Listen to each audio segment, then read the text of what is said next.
kantong plastik itu dipakai untuk setelah diguna ulang. Sebetulnya plastik itu sudah diguna ulang untuk membungkus sampah dari rumah tangga.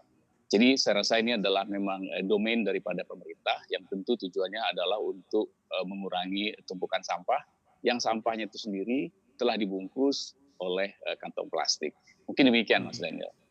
Baik, ini menarik Pak Edi karena sebelumnya kita mendengar bahwa Inaplas sempat ingin mengajukan gugatan kepada pemerintah daerah terkait dengan aturan pelarangan penggunaan plastik sekali pakai ini. Apakah akan dilanjutkan gugatannya nantinya, Pak?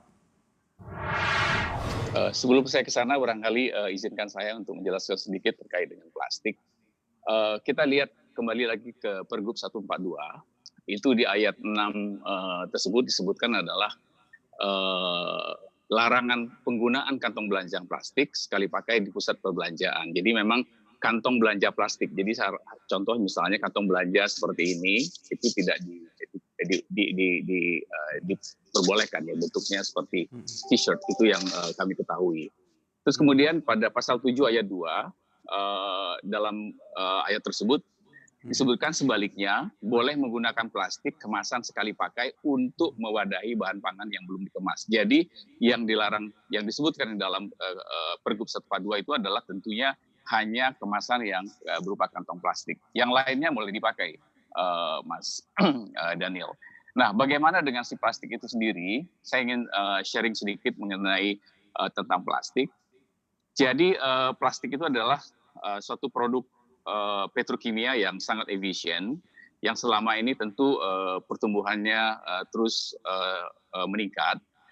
Karena itu dari sisi industri telah mencoba untuk sebesar mungkin dengan mencoba untuk melakukan edukasi kepada masyarakat dan penandaan produk. Contoh misalnya pada setiap produk plastik kita selalu di sini kita berikan kode. Jadi kode material yang kodenya antara 1 sampai 7. Dan itu ada kode segitiga di situ dengan nomor. Dan ini adalah menandakan bagaimana kita dapat memilah material dari awal. Nah, plastik sendiri dipakai kebanyakan memang digunakan untuk food packaging.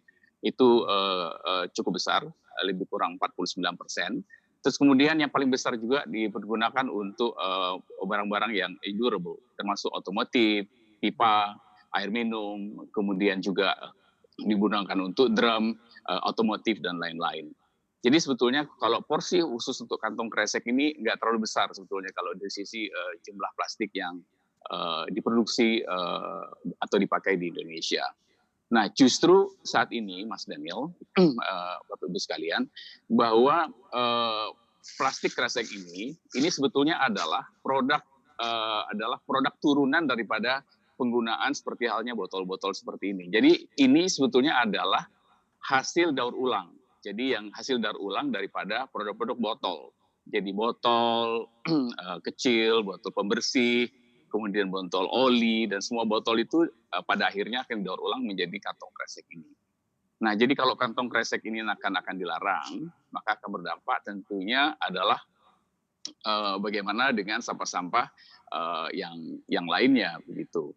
Nah, mungkin juga perlu saya sampaikan bahwa plastik ini yang tadi sudah disampaikan bahwa pemakaiannya makin hari meningkat, yaitu karena memang sifatnya yang sangat higienis, mudah didaur ulang, terus kemudian juga murah dan produksi dengan massal. Nah, mungkin itu yang menjadi kenapa plastik itu sangat populer dan mudah digunakan. Baik. Nah, kalau kita Baik. lihat, kalau kita gantikan katakan material ini ke material lain, maka yang terjadi adalah justru adalah kerugian yang terjadi. Secara ekonomi barangkali nanti biayanya akan mahal. Kemudian juga kalau kita banding dengan material lain, itu dia punya efek climate change-nya lebih besar. Terus kemudian life cycle analysis juga lebih besar. Energinya juga banyak. Jadi saya rasa perlu dicermati lagi dalam hal ini pelarangan ini tidak disebutkan secara spesifik, artinya bertolak belakang ramah lingkungan dan kemudian pelarangan.